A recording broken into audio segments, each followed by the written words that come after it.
Welcome, everyone. Hope nice to see everyone joined in this evening. And today we are, this is the National Youth Dialogue 2020-2021, and you are currently joined with the panel discussion, Building a Social Snowball.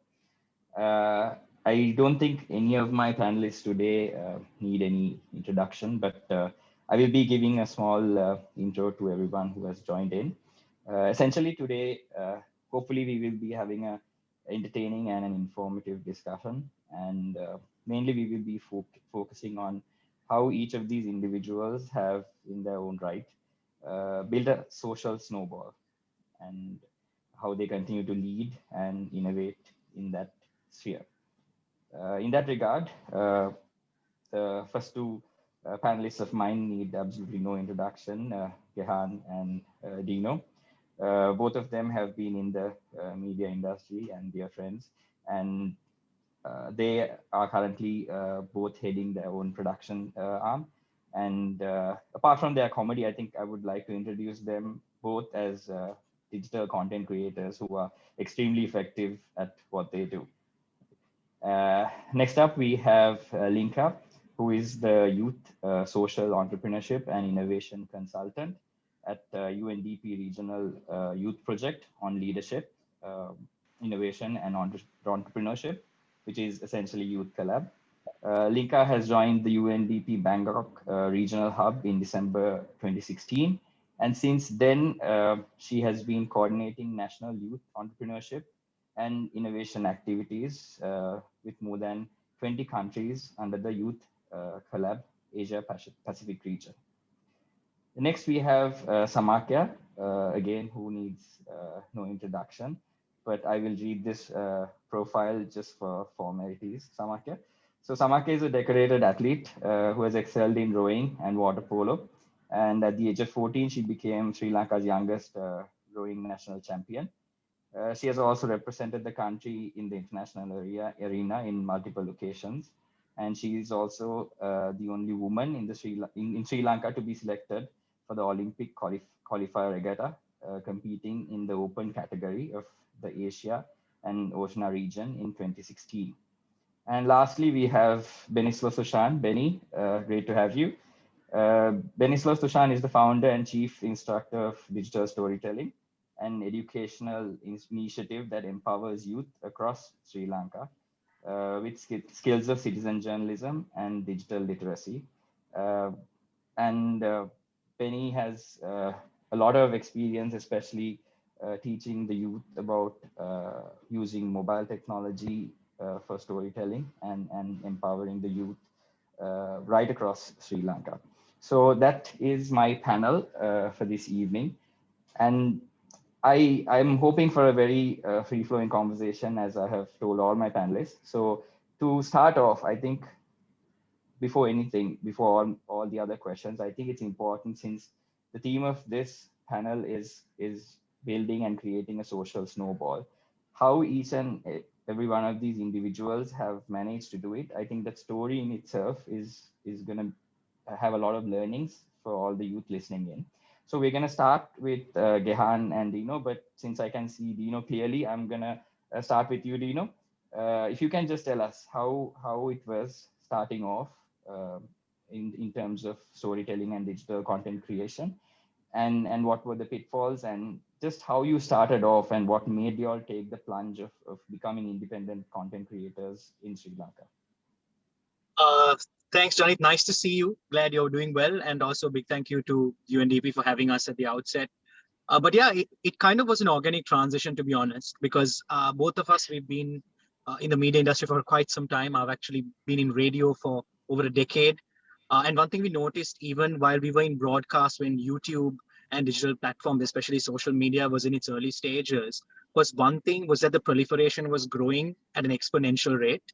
And the second thing we noticed was that in terms of reaching audiences you're trying to cater to, we saw the fact that you could actually reach them on a very personal level via their own devices. And also it didn't have to be on a particular schedule, it was on demand. So one thing a lot of media companies initially were dabbling with is how to kind of harness this new platform in making it more effective and supplementary to what was considered traditional media at the time, or is called traditional media today as well. And in terms of combining this new media and traditional media, one thing like I personally noticed was because at the radio station I was working at, we did a couple of content concepts and storytelling concepts with our morning show personalities, and it blew up. They did this viral dance thing, and it got 500,000 views. So the potential in itself was there, even though we were not able to capitalize on it at the time because the focus was different. But over a period of time, after transitioning out of radio, and given both our backgrounds are also from theater, we kind of grew up with storytelling, and we've always loved that. So it was kind of an automatic transition into getting involved with YouTube. Our first project basically came about by accident. One brand called us one day and said, "Look, we've exhausted our budgets. We need some help with doing a strategy for a particular campaign. Would you guys be able to come up with something?" So the two of us had hosted a couple of things, and that had got a bit of traction online. And what we thought was, let's write something funny and topical in what we call trend jacking. We used a couple of the stories that were going around at the time, and we incorporated in this central plot or storyline between two characters in an office. And initially, I'll never forget Gehan telling me that if we had like 400 to 500 shares of this video, it would be great. That would be our target. But eventually, what happened was it became 10 times that, because I think we spoke to a particular audience that resonated with that content. So it kind of was a really good proof of concept for us that this format works. And we were able to thereon build on that and then move to our own channel and start growing our take on content and how to kind of integrate brands, advertising, and even social dialogue into interesting and entertaining content. Thanks, Dino. Gehan, on the back of that, can I ask you, especially in terms of YouTube, I see this happening with a lot of YouTubers in Sri Lanka, because YouTube is a harder climb than any other platform when it comes to content creation, because the beginning is really tough, and a lot of YouTubers and content creators get disheartened because the first 1,000 subscribers is the hardest thing on YouTube, right? And then from 1,000 to 5,000, it gets a little easier, and 5,000 to 25,000, that's easier, right? So for you, Gehan, what kept you all going in the beginning, and what advice would you give for someone starting out content creation? I think, I mean, when we started off, Janit, I think we didn't even have any sort of sketches, especially when we started our YouTube channel. Because how we started was, I was then working for W Now, and then that is where we first started working with each other, and we started doing these projects. Basically, on a base level, it was, we had these ideas, we wanted to do these sort of videos, and we always at the start said that we have to do it in a certain sort of quality, or to have some sort of production value to it. So if we are to do it that way and not just use a camera, phone, or whatever and shoot a video, we had to get like an advertiser involved or like some brand involved to get it done. So we started off doing it for W Now, and that's when it started blowing up. We didn't even have I think, the How to Balance Your Baba was completely on W Now. And then 3-4 months later, we realized, okay, this model can actually work, because we saw a lot of brands coming to us saying, this works. We'd like to try it out. And that's when we started the channel. And when we started the channel, I think for the first 3 months or so, we didn't see any sort of traction. Like we uploaded a sketch we did live for some opening. I can't remember, some event, I would say. It was called Macho at the time.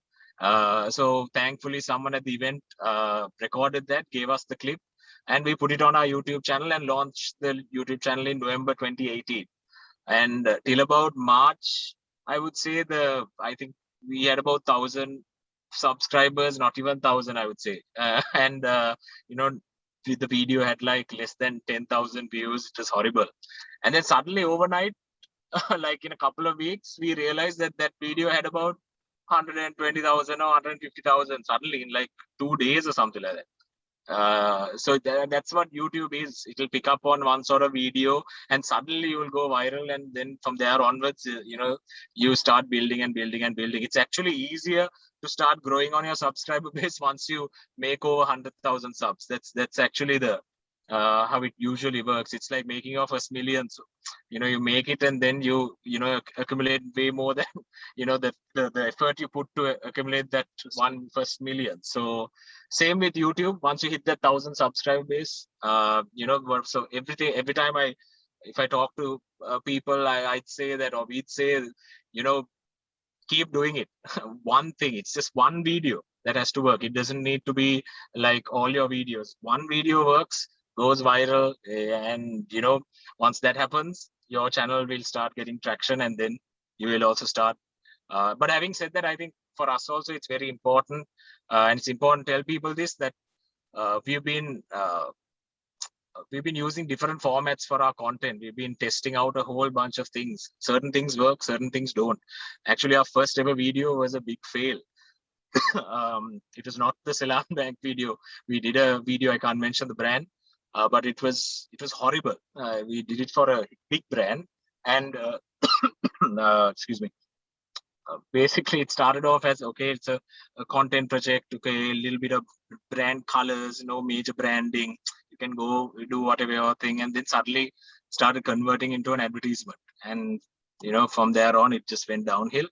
That video is not even on our channel. So, so to everyone watching or whatever, test your content, because this whole content game is all about testing, burning your fingers, learning what sort of formats work. Certain formats work, certain formats don't work. So even now, this year, right now, we're actually talking to you from a car. We just recorded something, and even that is a new sort of format we're trying to use, and which we're doing for our next video.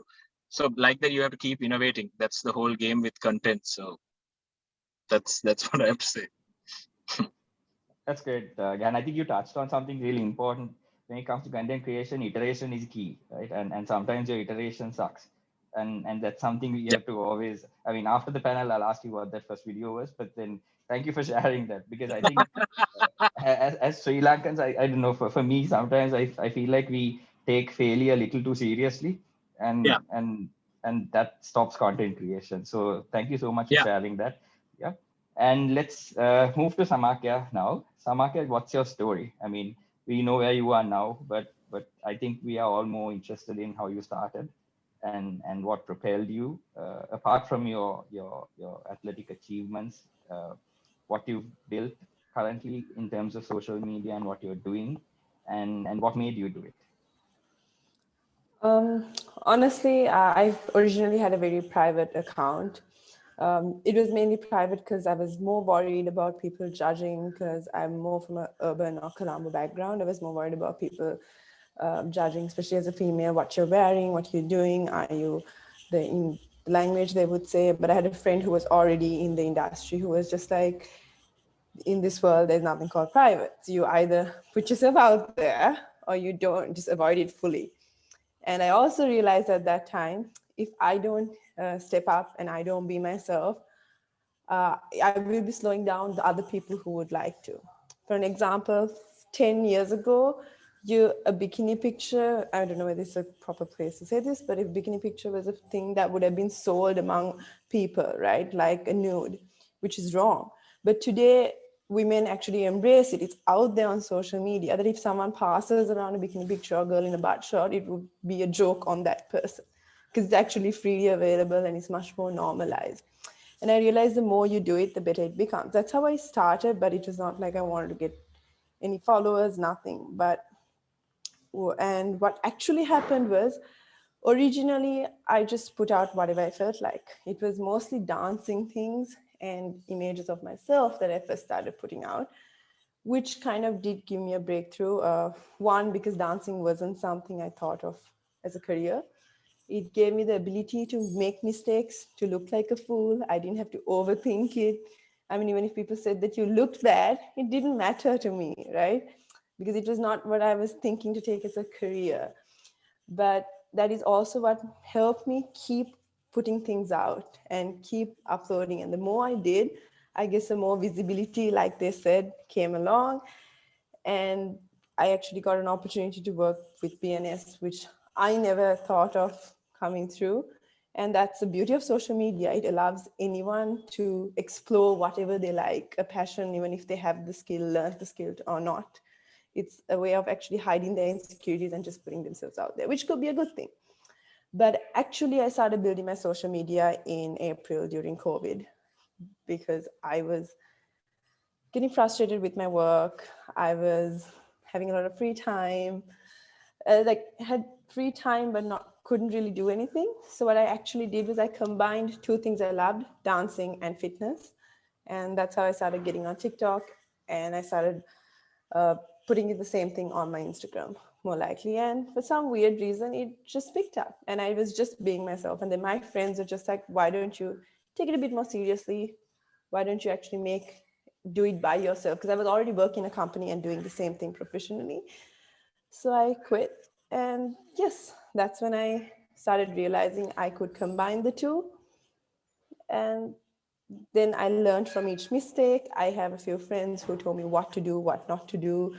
And I also had to learn how to take criticism and how to ignore certain people and how to not react to vulgar comments.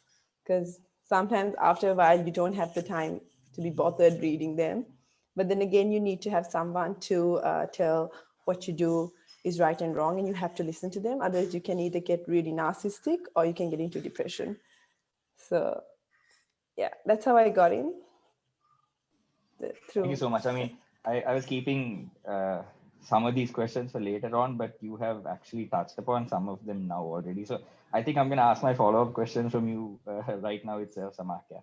I mean, most of the time, the things you mention as challenges are particularly because you are a woman. And like you rightly said, to a certain degree, social media has helped us normalize a lot of things that women should be able to do.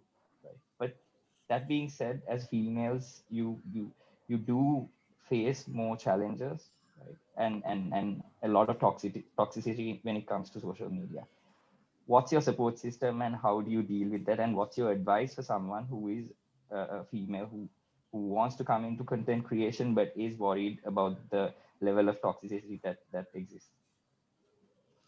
I think you have to accept it. You can't like overreact saying, oh my God, my picture is up somewhere or my video is up somewhere. Someone's saying something bad. If you're getting into it, even if you have a Facebook account, expect it to go into the weirdest platforms. I'm not saying it's right. I'm not saying you should encourage it, but that's a reality and you need to accept it, first of all. Otherwise, you just got to stay out of it. And I don't think it's possible nowadays. And the other thing is, I think it's important to have people who genuinely care about your well-being, and you need to have them give genuine criticism. Like I specifically have a team, like I have a manager because I have my business, so he helps me out. And I also have my family who will just say, oh my God, you look very, that's too revealing. You look very genetic. What's the point of that? And they'll be really brutally honest. But that criticism I would take into heart because I know that I need to take that and I need to move forward. But if anyone else says, I need to know that I can't please everyone, right? And I can't take it into heart. And if you waste time reading every single message, every single comment, and reply to it and have the time to take it into your head and think about it, that means you have a lot of free time. Please feel free to join my classes. I'll give you a schedule and workout plan to slot the time in. Like you can make use of your good time. That's what I'm trying to say. Don't waste it. Know where to put it. Accept it.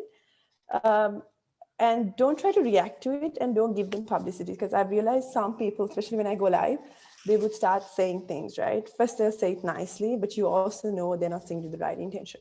After a while, when they don't get the attention, they go into saying hello filth and vulgar things because they're so desperate for that attention, right? If you don't give it, that's enough. But the moment you reshare it and you make a big scene, and they're mostly like fake accounts, you rarely find someone who's a real person who's putting their face and their reputation out the line to say something like that. So But if that happens to my fellow friend or someone else, I will stand up for them, right? That is important because you need to point it out. But I'm just saying you shouldn't personally get affected by it and give in to that. That's what I think. That's how I handle. And I listen to some co-people who help me out. That's great. I Thank hope you. that I was mean, thank you for helpful. being frank, because I think these are topics that we rarely embark on in public panels, but this is the reality. And thank you for sharing how you deal with it and your experience. I'm sure it would have helped someone who's listening. Right. Moving on, let's move to Linka. Linka, hi. This is my first time engaging with you. So just wanted to know, you have done a lot of work in our region. And in terms of your engagement with the UNDP, how has that been, and how did you get into it firstly, and what role do you currently take on in terms of what you do with Youth Collab? Right. Thank you so much, Janith, and thank you so much, everyone, for having me in this panel. I'm feeling extremely grateful and humbled to be here. First of all, I'm not an online influencer, and I didn't plan to become one. And I really want to just, be very honest and frank in this conversation as well, since that we are all very open. So I really enjoy all the sharing as for now. But even though, personally, I am not an influencer, or I didn't plan to be one, I'm here representing Youth Collab, the initiative collected by UNDP and City Foundation. So with Youth Collab, we do want to be an influencer, and we try to play a thought leadership role, as an influencer in the area of youth entrepreneurship, innovation for sustainable development goals. Now, I know that, my here is also about personal story sharing. So maybe just a little bit about my personal story and how does it link with why we're trying to promote youth social entrepreneurship in Asia Pacific. So first of all, I'm not a Sri Lankan. Probably you already noticed with my very short, only 5-letter full name. Yes, my full name is only 5-letter, and that's like a shocking thing. I remember once I was trying to register in a system in one of the countries in South Asia. They declined because they can't recognize I only have 2 letters for my first name. So I'm from China. And so, when I was growing up, I've always listened to parents' suggestions, expectations around me, what to study, what to get a job, and everything. So I categorize that as my, my path number one, right? And then after I graduated from my master degree from my path number one, I realized there was no job. The job market was shrinking. There's no space for young people that we vision a beautiful world ahead of us. And then as soon as we graduated, the reality is like, there's no space for young people, right? So that's my path number one. And my path number two is related to youth volunteerism and social entrepreneurship, community building. And so when I was studying, I was, engaged a lot of startup events, volunteering my time to organize stuff, and then also trying to build a couple of social enterprises on my own. And with my path number two, it actually leads me to where I am, what I'm doing right now with Youth Collab. So I think based on my personal experience, what I benefit from being entrepreneurial, being taking actions. We want to bring this spirit to all the young people in Asia Pacific. How we're doing it is actually to lower the barrier of taking actions as an entrepreneur. So regardless of what you are learning, what you are doing with your path number one, you can always take on your path number two to be entrepreneurial, to take actions, to create your own space, right? To run your initiative, to run your startup, and to also benefit and become a role model for other people.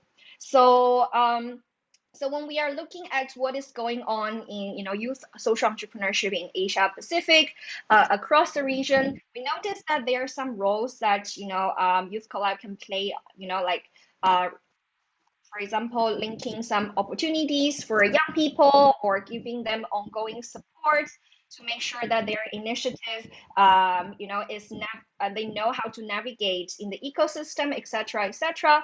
So that's where we created, our unique value, and that's where we let our brand, speak for itself. So yeah, here I would say that in terms of our influencing power or our snowballing intention is really about creating this low barriers entry for young people to take on their entrepreneurship journey. So yeah, that's my story. Thank you. Back to you, Jenny. Thanks, Linka. That's very interesting, and it's heartening to see that Youth Collab is doing that to bring down the barriers, especially for the youth to pursue entrepreneurship, because I think that's something, especially in social entrepreneurship, that countries like Sri Lanka and countries in the APAC are in dire need of, right? So thanks, Linka, for that. And before we go to Benny, I just want to remind our viewers that you can ask questions, and I will be putting them on to the panelists at the end of the session. So please use the Q&A option and send in your questions. Last but not least, Benny, lovely to see you again. And I've been hearing really good things about what you're doing, especially in the North and in the rest of the country. So Benny, how did you get into digital storytelling, and especially using social media, mobile journalism to empower youth and to give a voice to those who, and especially communities that have been underrepresented? And why did you get into it, one, and how has it been so far? Thank you, Janit. Good to see you again. And it's truly an honor to speak alongside with such brilliant creative minds. So thank you for having me, and thanks to UNDP. And yeah, how today, actually, it's a special day because today it's the 5th year of starting digital storytelling, the first class in Jaffna. And today exactly on March 8th, 2016, we started the first class. So I want to just come from the background where I come from. I have spent the first 20 years of my life until 2012, finishing school in Jaffna, growing up there. And when I came to Colombo, it was a completely different environment. It was something which I've never expected. And coming from that war-torn area, one of my passion was to work on peace building. And one of my first job was to work on one of the Sri Lanka's national dailies. But one thing I realized when I was working on journalism was how much the communities are underrepresented, especially how much the communities that are affected by war are underrepresented. And also I was able to notice that it has become a battle of narratives post-war, post-2009, among the regions, among ethnicities, among races. It has always been about battle of narratives. And some of the communities are at the receiving brunt of it. So it has not been like a light bulb moment where I realized, okay, this is something I should do, but it's the culmination of different experience. While working at the National Daily, which I was mentioning about, it was one thing became more and more evident that one of the root causes for Sri Lankan problem is the mainstream media. I don't think anyone could deny it, in the sense of how polarizing and how weaponizing the mainstream media has become. With all due respect to the great journalists who are doing their duty, but then again, it's a given fact that it became more polarizing as well. But I have naturally been prone to photography and storytelling in the sense of taking pictures and writing a caption. And that's how I started my social media presence, right? I love taking pictures, and for the sake of it, I took pictures. And I really believed in, if I write a little bit more, because I love writing too, I could give a context into how I'm presenting my community in such a way. So back in 2012, 13, when I first bought my first smartphone, I was obsessed with photography. So I went everywhere. I interviewed people. I took pictures. I uploaded them on Instagram. And one thing I realized over time was people started reading those stories. Sometimes my captions were intolerably wrong, but people were welcoming towards that. And as the time passed by, and one thing I realized was it was the realization that everyone loves taking pictures, right? And everyone loves a social media presence where they get recognized, where they get likes, where they get followers and all. And and I have found out something that when we share the stories of our communities, people tend to believe it, right? And after, like, as I was doing this storytelling just purely based on Instagram, after a year, say something is happening in Jaffna, people would message me and ask, hey, can you do a story on this? Hey, what's the situation there? And these are some of the people who have never met, right? I just connected them via Instagram. And this thought came, why not give these skills to young people, right? Why not give them the skills of storytelling, how to use social media? For example, as simple as how do you use hashtag, right?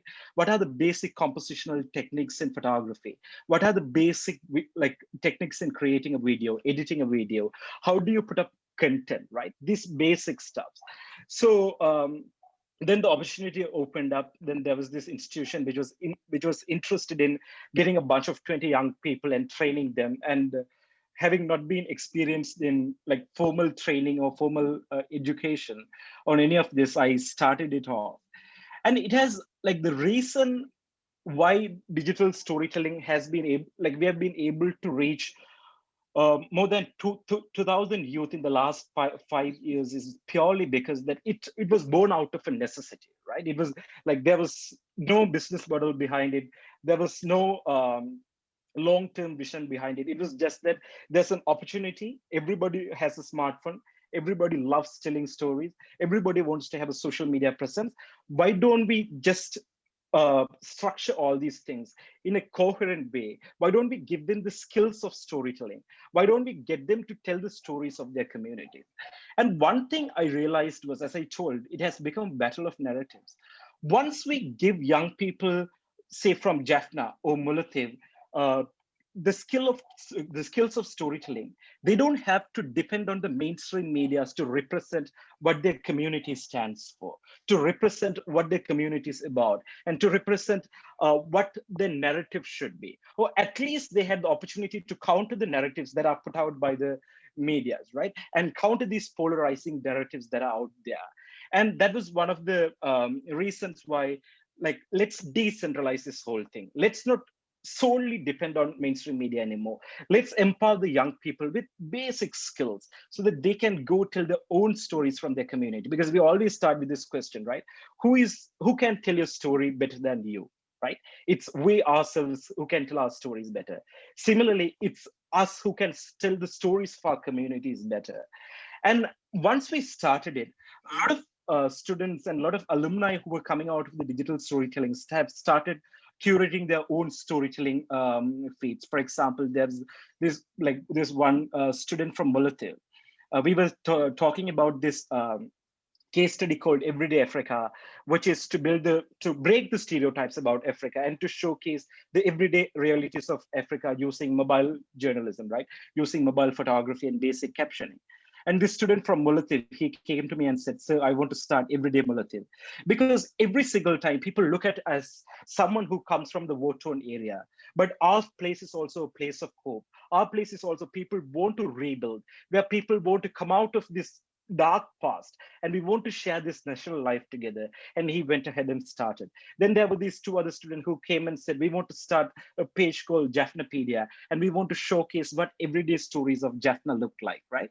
And surprisingly, there was a lot of backlash that came about when they started Jaffnapedia, especially from the diaspora community, saying, hey, you're sanitizing the narratives of Jaffna. But all they were doing is they weren't trying to showcase Jaffna in a positive light, no in a negative light. They wanted to showcase Jaffna in a way as it looked like, right? And along the line, they've started Everyday Beriklo, Everyday Kathankudi, and several other storytelling moments. And the larger point was that like when you give young people who are like it's almost like when they walk into the class, they do not really understand what it is, but they have just been curious by listening to the word digital storytelling, and okay, let's give it a chance because it's a free course. Why not, right? And at the last day, when they go out, they produce, like, they end up producing a video story of their community, a photo essay of their community, and they go out with the passion to tell the stories of their community. And they go out as owners of their narratives, not as someone who depends on somebody else to tell who they are, but who are empowered in a way they can share their own stories. And I will finish it by saying, uh, sorry. I'll finish it by saying one of my favorite experience was doing a storytelling class for the estate sector students from Kandy. And one of my favorite experience was going there, talking to them. And one thing they shared at the end of the story was, so all this time, we never knew that there is an opportunity for us to break the stereotypes about us, because that is one of the areas we discuss deeply about, like, what are the stereotypes that dominates our communities, and how do we produce counter narratives that can break those stereotypes. And they said, so now we know that we can go out and tell our own stories. And there are so many people who get into the universities. There are so many people who become lawyers. There are so many people who are working in the government sector. But typically we are perceived as a community that is still doing odd jobs, right? But now we have the ability to bring out these stories to the mainstream. So why I think this digital storytelling model has been really working for the past 5 years is because I think it really taps into the purpose for an individual as also a collective purpose, so that we can be the representatives of our community in the mainstream, and we can tell the stories of our communities. So yeah, that's how it all came about, Janet. Thanks, Benny. I mean, I've always been inspired by your work, and something you said kind of resonated because, see, especially with Idea Hill also, one of the things I saw, like you rightly said, I mean, I don't mean to sound like a digital evangelist here, but before digital media and social media, most of content creation was monopolized, right? It was held by those with resources, and that's something, especially our generation and the youth. I don't know if I can call myself youth anymore, but our generation has been very happy to embrace, because that monopoly has been broken, because now content creation has been decentralized, and that has given an equal platform, and not just the media houses. I think, especially when it comes to YouTube, I don't think brands are popular, it's personalities, and we have two great personalities here who are popular. So it's always personalities that are popular on digital media, right? So thanks, Benny, for that. And I think, I mean, I think we can have this panel for at least 2-3 hours, and we'll still have content to talk about. So my dear panelists, we will go into very short answers, but hopefully meaningful answers. So I'm going to move back to Gehan and Dino. And this is a question actually I've been personally wanting to ask you too. Right? And most of the time when I advise YouTubers, one of the key challenges I have is language, right? And you guys have done something that I thought was impossible, that was to do bilingual content, right? And amass an audience, because generally the audience on YouTube is very language specific, and subscribers tend to differentiate on language. How did you all dissect this, and why did you all do it?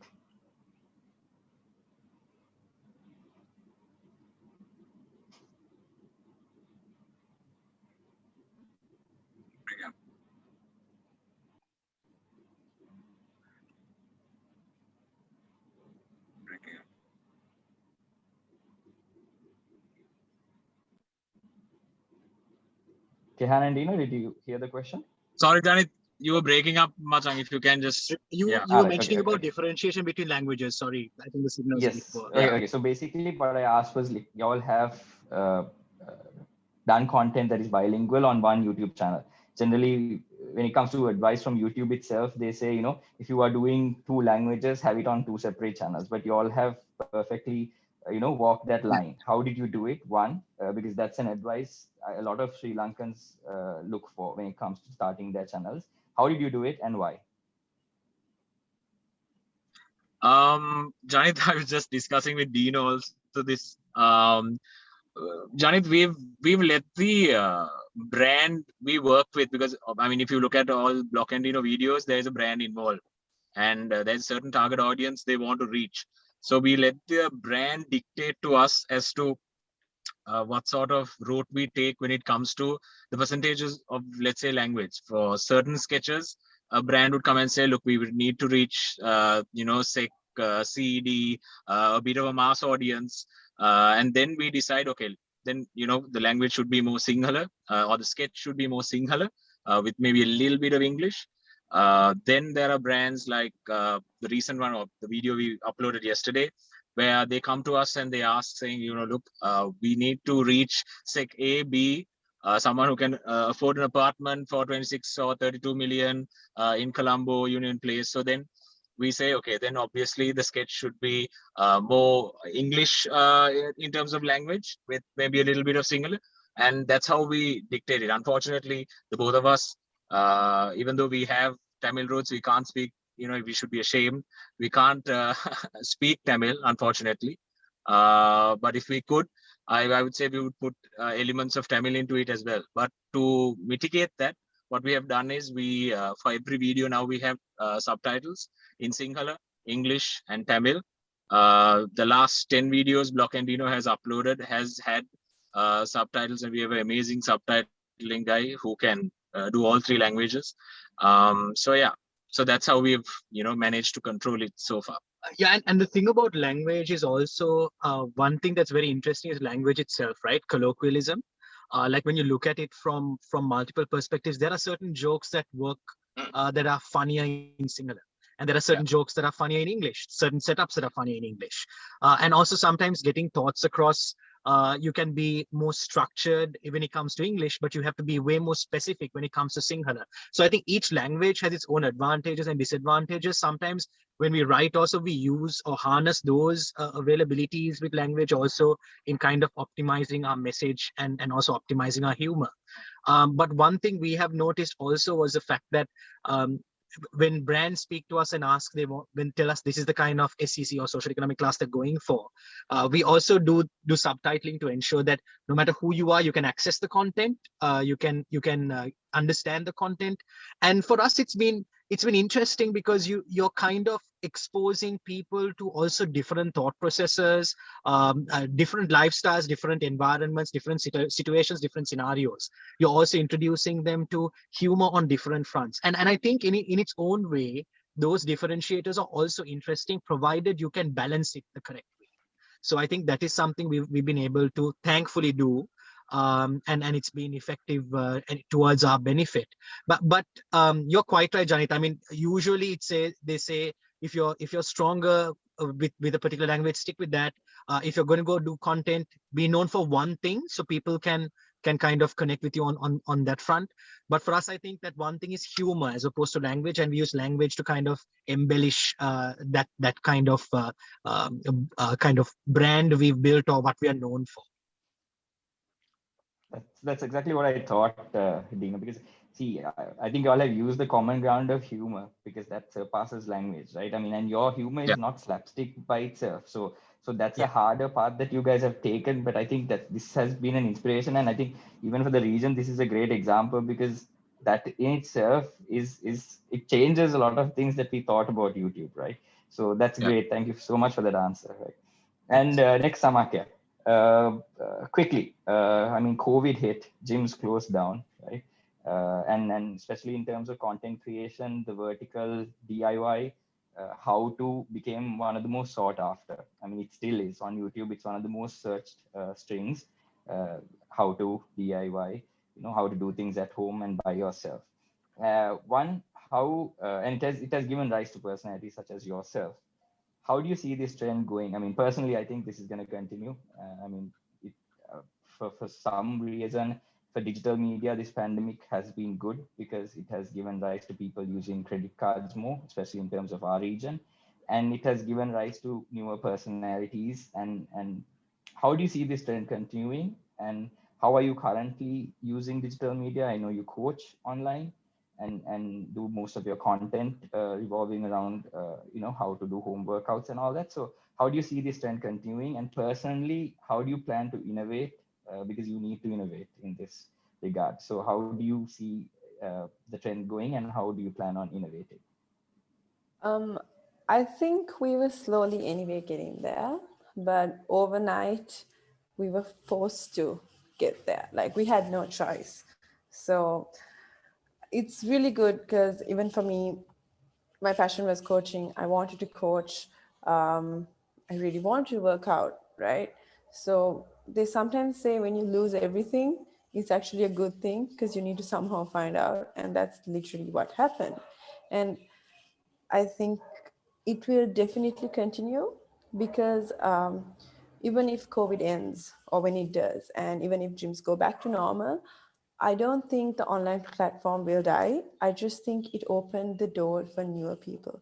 For an example, especially after the first lockdown ended, I did have a few clients who actually said they did prefer going back to physical training, but I continued because as a structure, as a business, as an entrepreneur who just started, I had limited resources to start by myself. I still continued online, but I realized it was a different target market altogether because I realized there was a need for people who had the insecurity of actually walking into a gym. They were worried if they would actually have the same clothing, the right clothing. Would they be physically capable of even walking and running in a certain way, right? Because what we portray, what you see is the best versions of each one of us. So you most likely see the best techniques. So people get really insecure to actually get there. And then for people who are celebrities, found it really inconvenient, really hard to go somewhere and be treated like a normal human being, right? And then they had to put up this shield and be something which they found really hard and really, they just needed time off while looking after themselves. Then again, there are so many people who literally the physical boundaries cause problems, right? Because their job is traveling. So they're like, how do I have a workout regime? My job is going traveling around the country or doing something, or they're traveling from one state to another state. I have a client who is going from the UK to the US all the time, right? Because she's based in the UK, but her business is in Sri Lanka. And like they would do things like that.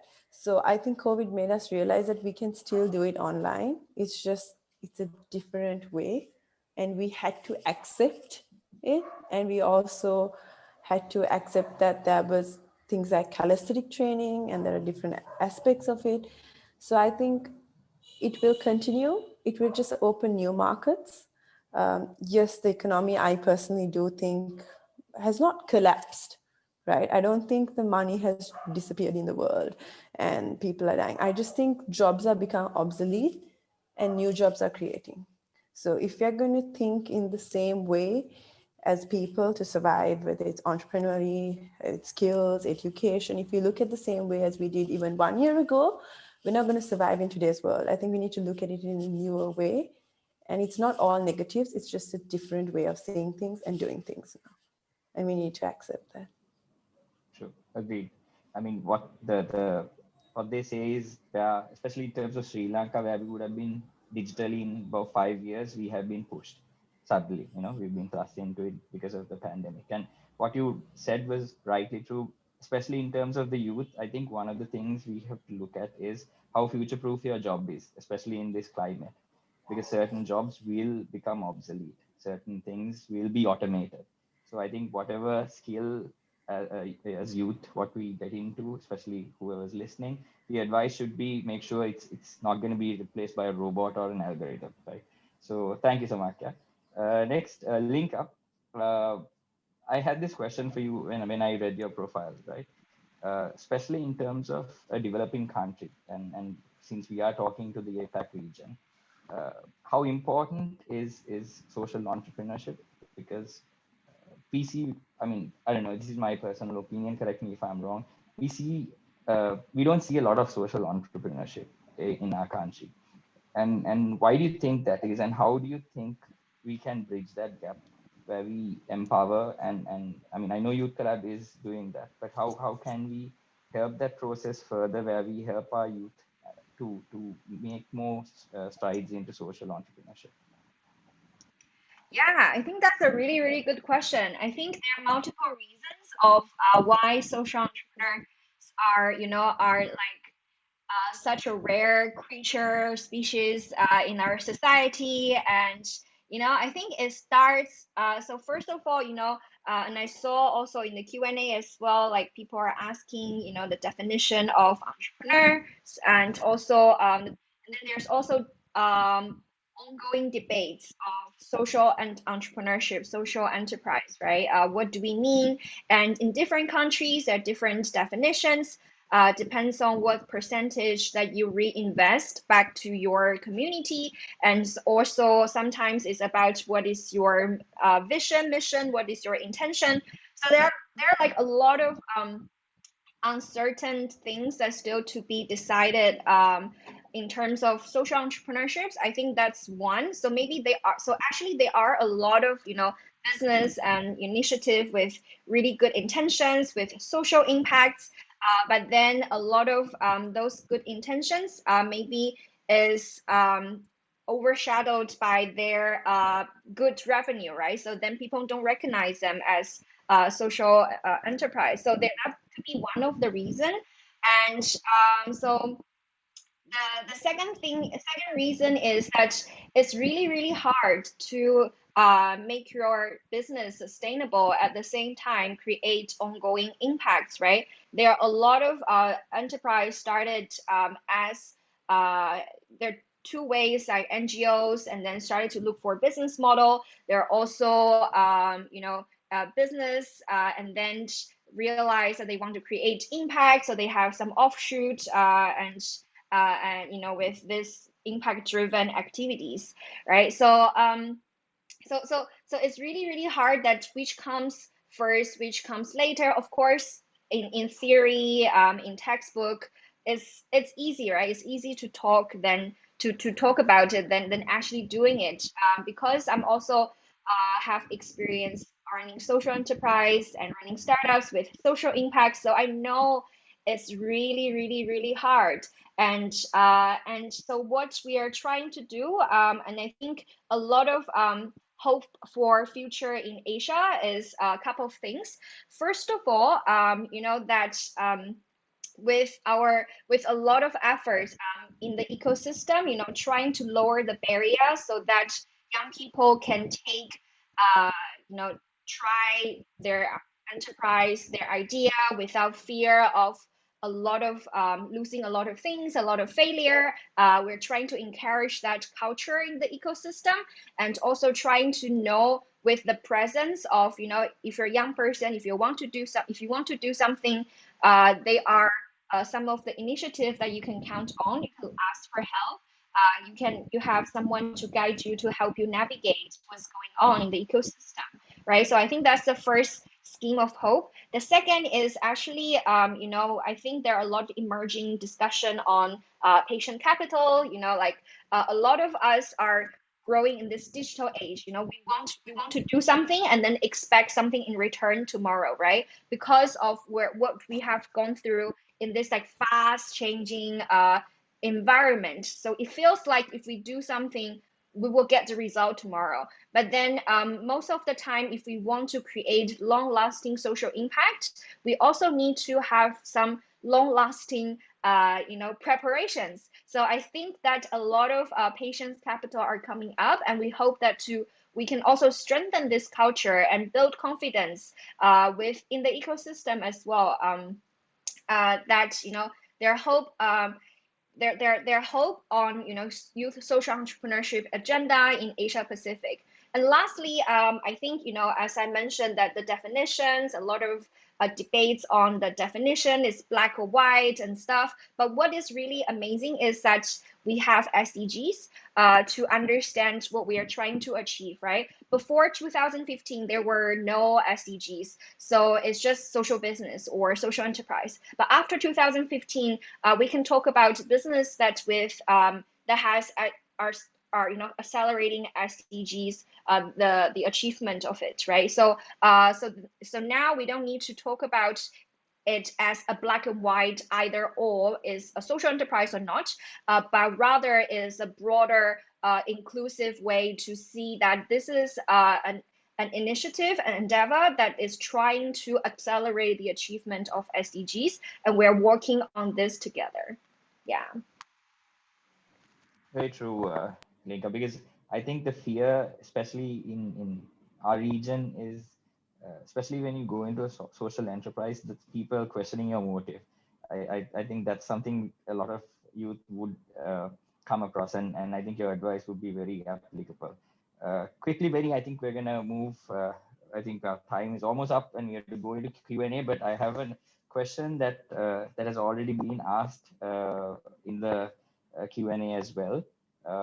It's about ethical use of social media. So I think before we go to Gehan and Dino, which the question is for, I think Benny, you're in a better position to talk about the ethical usage of social media, and what do you tell the youth that you train in terms of what pitfalls there are and how they can circumvent it? Once again, thank you for the question, Janet. I think social media, as you guys already expanded, right? Every time it's trial and error, right? But then again, we are in this age also where information is weaponized, where like the conversations that are happening online can have real life impact on the offline. And we have been seeing it in 2018 with everything that has expired in Digana, to 2019 post-Easter Sunday attacks, and every time an election comes and how it translates, the hate speech that is found online. I think one of the, like having started digital storytelling, one thing we have been trying to incorporate and teach young people alongside with the visual storytelling skills is the digital literacy. What do I mean by digital literacy? Is to teach them about how do you find misinformation? How do you find disinformation? How do you find malinformation? How do you verify them? How do you do like basic Google reverse image search? Where do you go and find, like, how do you verify basic contents, right? How do you report on Facebook? Last 3 days, I was in Jaffna.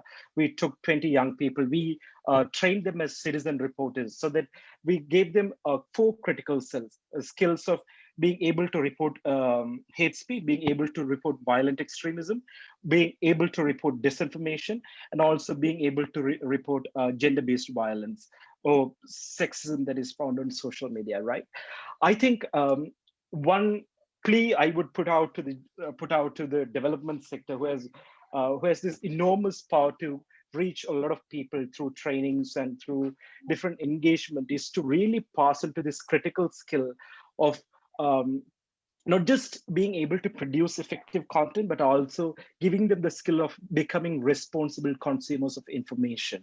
So that is something we are being mindful about. That is something we are trying to incorporate it as part of our curriculum of how do we become responsible digital citizens? How do we, how can we verify the integrity of information? And especially if there's a place when something wrong is said about your community or about your friend, right? Or a dominant narrative that is being pushed about your community that can put someone's life at risk. Now you also have the ability to tell your story, right?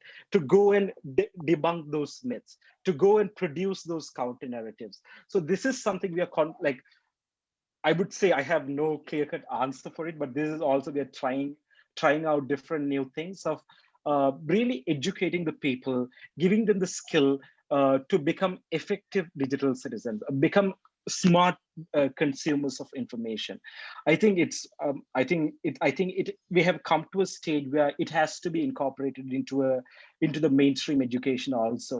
Like we've given young students IT skills. Now we're at a place where we have to give them critical media skill of what to consume, what not to consume, and how do you act upon the information you receive.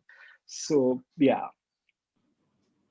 Thanks, Benny. And it's a continuing dialogue. The more people are aware of especially when it comes to reporting, it's a community, right? When it comes to social media, and like you rightly said, the more people who are aware of how to report the content properly, that's how we can keep social media a safer place.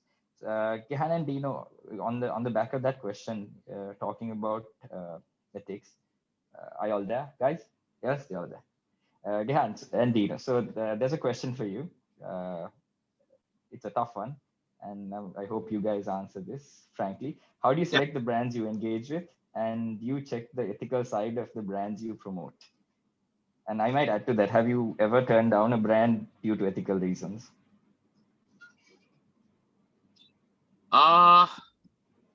See, the thing is, we usually work with, I mean, there is a set of clients we usually work with. I mean, we don't usually pick every client. Like, for example, we get a lot of requests from like tuition places and whatever also. And I'm sure they can afford to pay us and do it. But the thing there is we tell, like, say, tuition masters and tuition classes or whatever, we tell them, look, we don't really do that, because if we do it for one person, there's a multitude of people we'll have to do that for, and that's all our channel will be.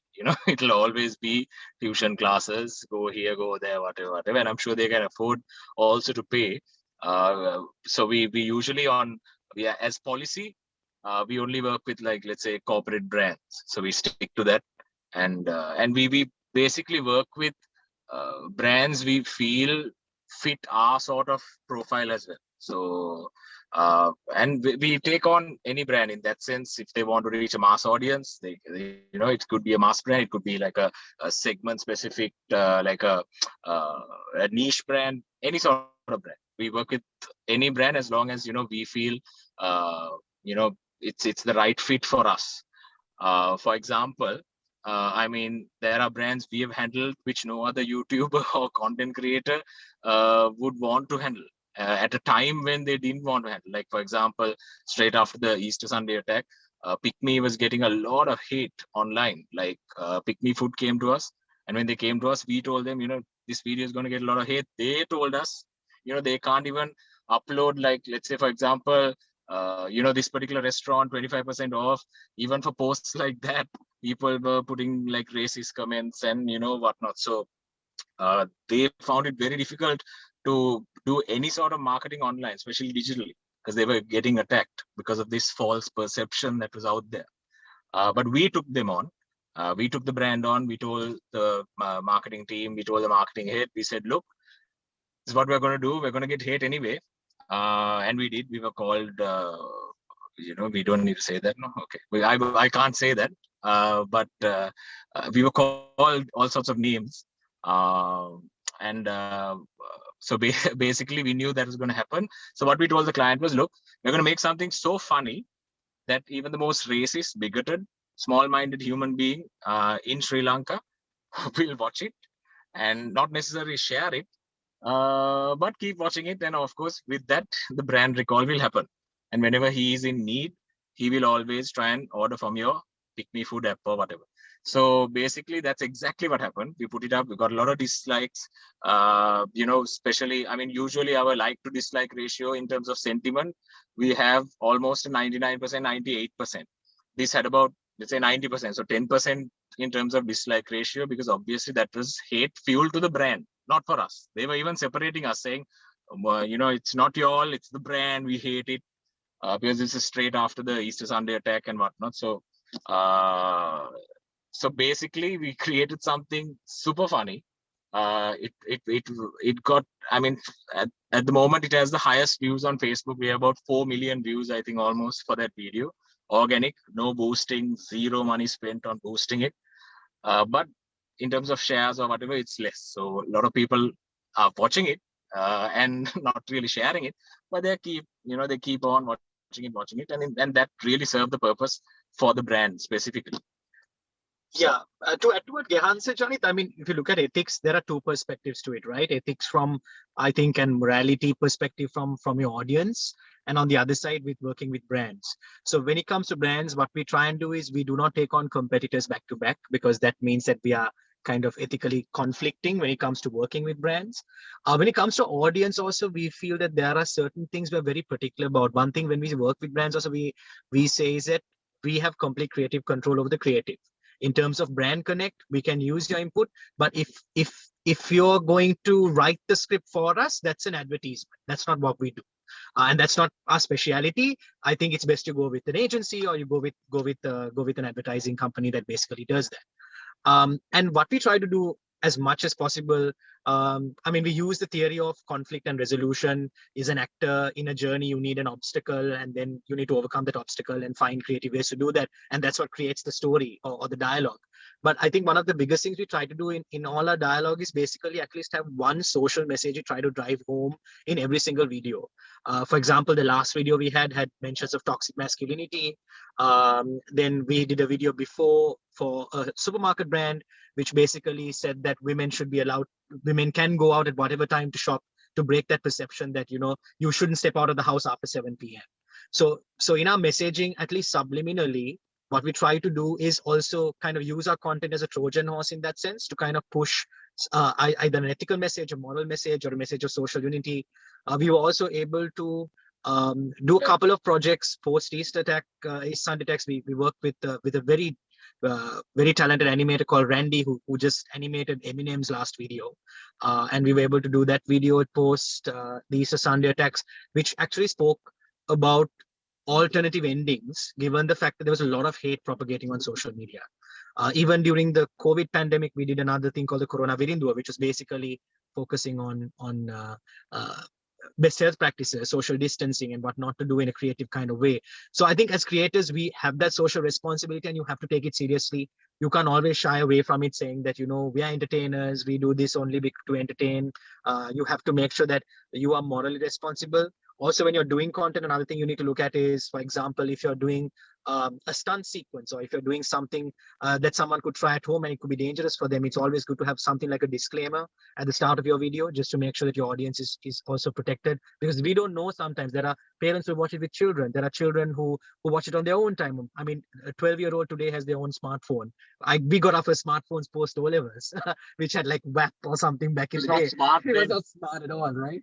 So I think, like, ethically, from an ethical perspective, I think you need to take your responsibility towards your audience very seriously from both a societal and moral perspective. And when it comes to work with brands, make sure you don't compromise your value structure in saying that we're not going to do this and this and this, because that's not who we are. But also make sure that you don't take on conflicting brands and create problems between brands, because they are approaching you to get a message out there, but you need to respect them enough to also reciprocate that value in that sense. I think that's great advice. I mean, especially, I think you touched upon why you all have reached the language barrier. I think it's because of that subliminal social message that you have, because that goes across cultures and language, right? And in terms of your KPI for your Pick Me campaign, I think you all met that despite not having shares. So I'm sure your client is very happy, and rightly so. I know you guys won the brand Bravery award. So I mean, I think that says a lot. Again, this is why independent content creators are important, right? These are campaigns that none of the traditional mainstream media would ever embark on, right? It's just not possible, and they won't do it. So it's great that you guys are doing it. I'll quickly move on to the questions. We have so many. We'll move to Samakya. Samakya, love the way you connect both physical and mental well-being into your startup idea. Any inputs you can share on how to find such relatable areas and turn it into probably a startup? That's what someone's asking. So they want to know how you've used physical and mental well-being as a part of your ethos in your startup, and they want to know what other areas there are in terms of relatable content that they can do.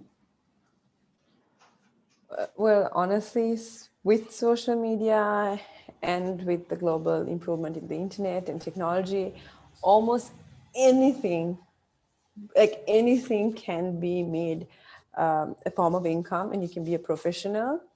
I think simple things like even playing games, you get professional gamers. There is actually I've heard of professional gaming Unity or whatever, that group that is organized in Sri Lanka. They actually earn through that. So I think it's not about what you do. I think in today's day and age, it'll be a bit tough. It's not going to be easy. If you don't have the financial backing, you might actually need to juggle a day job and try and do it till you can actually quit it and do. But as long as you follow your passion and make it professional, like if you actually make it believe that it's a profession, and you make sure you have a few guidelines and you do it properly, you can do it. Like if I started and I was just going to be like, oh, this is just classes you can join and just a Zoom call, I might not actually have the ability to see a perpetual succession in this business. So you need to look at the perpetual succession, make it professional. Like I had to look for a name, a logo that is actually there, not only in the intellectual rights where I can make it have rights, but I had to actually check whether I could have the domain name, the Instagram name, the Facebook name, whether I can make a location. How am I going to get it up on, if someone searches fitness or if someone searches my name, how do I make sure it comes up? So you need to look at those technical aspects, not only just your passion, because you have, and that's where I had to actually collaborate with a team. I do with specifically a team called Bravery, but they specifically help me make it more professional. And in that way, you can do anything, even if it's dancing. You see today in the dancing community, you can see Block and Dino, they're doing comedy, and it's professionally they're doing it, right? So they have a method to their madness. So I think if you take it serious, have a little bit of business sense and partner up with other professionals in different segments, you can actually make anything. So first you need to figure out what your passion is, and then you need to collaborate and find the professionalism within it. I hope that helped. Yes, it does. I mean, there are so many questions. Penny, you have multiple questions. I see that you have answered some in the chat, but I would like to put this on live. Give me a second. Yes. Penny says, do you consider digital methods as an effective way of peace building? Doesn't digitally passed messages of such topics usually get overshadowed by big brand messages and promotions in major platforms? So they want to know how you can circumvent the fact that digital media is sometimes saturated, and how can you keep your messaging, especially regarding peace building, relevant? I think there's a lot of jargons that's filled there, right? When we talk about peace building, I want to really break it down into a simple way how I see it, right? The peace building is building bridges between communities, and it doesn't happen overnight. It doesn't happen with one project, right? It takes generations to build that connecting tissue between communities. And our only hope is that stories have the power to move people, to get them to connect emotionally, and to form the connections and to build that empathy with humans, which they couldn't have all this time. For example, right? Say someone who is from Gaul, who gets to read the story of someone from Molotov or Jaffna, right? As cliche as it sounds, but when the story is brought from a person who lives in the community, right? It's not pushed by any mainstream medias. It's not pushed by any of the brands. It doesn't get pushed by even any of the big personalities, right? It's just random, ordinary people sharing the stories of their communities. Sometimes, like it really connects, right? One example I always tell is Sri Lankans are always known for their hospitality and always known for their generosity, right? And if we see when a flood happens or when a disaster happens, right? Regardless of all the bickering they would have, but we can definitely see these empty supermarket shelves, the like rice packets being left at the like railway station benches, and all these different stories, right? And also we immediately see how it gets shared. It goes viral, like 50K shares, 75K shares, even to a 100,000 shares, right? So the proposition I want to present is peace building is a long-term process, right? Storytelling is a tool which humanizes the issues that separates the communities, right? All this time there have been issues where we're looking at a community in a certain way, but the moment you hear about a story that breaks or that challenges the stereotype that has constantly been fed to you by different sources of information, it starts transcending your perspective, right? And one thing I always wonder is when you take when your friends visit your place for the first time and you take them around, right? And like the genuine feeling they have, oh, we haven't heard about this all this time, and sometimes they come and say, I didn't know that you guys were this nice, because like all the information they have heard was otherwise, right? So I think storytelling genuinely like gives us an opportunity to break the stereotypes. And it's another vehicle in peace building, right? That's a very valid question where, like, can this compete with the brands? Absolutely not, right? Because like they're sophisticated, there's big funding that's behind, and also there's a mechanism to it, right? But how can we decentralize and democratize information sharing in a way that individual citizens have the ability to contribute to the larger narrative about their community? So that's the scope, and that's the hope, what we are trying to achieve out of storytelling, Janet. I don't think it's cliched on any level, Benny. The story that you just presented, bridging the North and the East, just sharing stories. I think with yours and my involvement with the ELA, the Emerging Leaders Academy, we have seen how powerful the story, just sharing stories between the communities and what it can do. So I think what you said was very valid, and I don't think this can be hackneyed in any way, because this is the only advice if we are to talk any debate about long-term peace building. So thank you so much for that. And Linka, I think we have a question for you, which is your expertise. Succinctly, this is the question. So since these days most people identify them as entrepreneurs, but in reality they are not true entrepreneurs, and also they mislead the youth, how can we overcome this issue? As a volunteer, how can we help sort this out?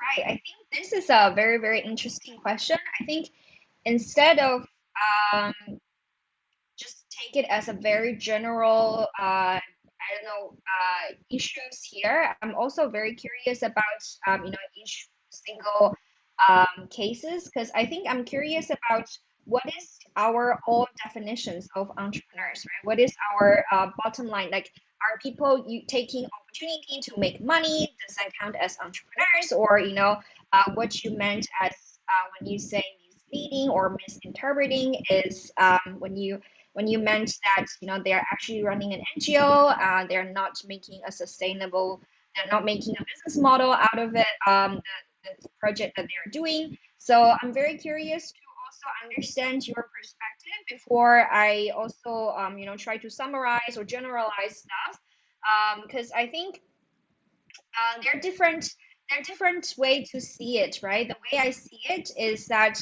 uh, if people are taking, then labeling themselves as entrepreneur, is it out of good intention of they want people to understand what they're doing, so that they use that labor to shorten the distance so people understand their intention a little bit easier?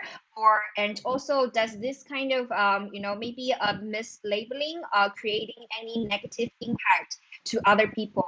If those two things are what we want to see in terms of misrepresenting and misinterpreting, how much do we really want to care about this black and white and black binary issues? And for us, I think we don't label each young people as an entrepreneur or a non-entrepreneur. For us, it's we also preach about you don't have to be entrepreneur to be entrepreneurial. Every one of us can be entrepreneurial, which means that we can be all solutions oriented. We're positive with there's always a way to solve this challenge, right? We stay hopeful, we have growth mindset, and we want to collaborate. We are goal and result driven, and sometimes that we are all team players as well, right? We understand that if we want to build something, we need a team to do it together with us. And so entrepreneurial in this sense, I think every one of us can be and have this entrepreneurship spirit within us. How do we build our personal life as an enterprise, right? So I don't see that misinterpreting and mislabeling is a big issues, unless it's out of bad intention or is creating negative impact on others. Otherwise, we do believe that entrepreneurship should be everywhere. It should be some sort of things that young people can take on and learn. Thanks, Link. I mean, the distinction between entrepreneurship and being entrepreneurial is important. I think that's something that we miss. I think it's one or the other, and we forget entrepreneurship and so many other facets to it. And thank you so much for your answer. I think, guys, we have exceeded our time and there are still questions to answer, but I think we'll have to wrap it up. Thank you so much for your patience and your time, Gehandino, Samakya, Beni, Linka. And I must thank UNDP and for organizing this. It is extremely well organized and it takes effort to bring a panel like this together. So it's great. And it's great to have engaged with every one of you, and for all the participants, I wish a good night. Thank you so much. Thank you for having us. Thank you so much.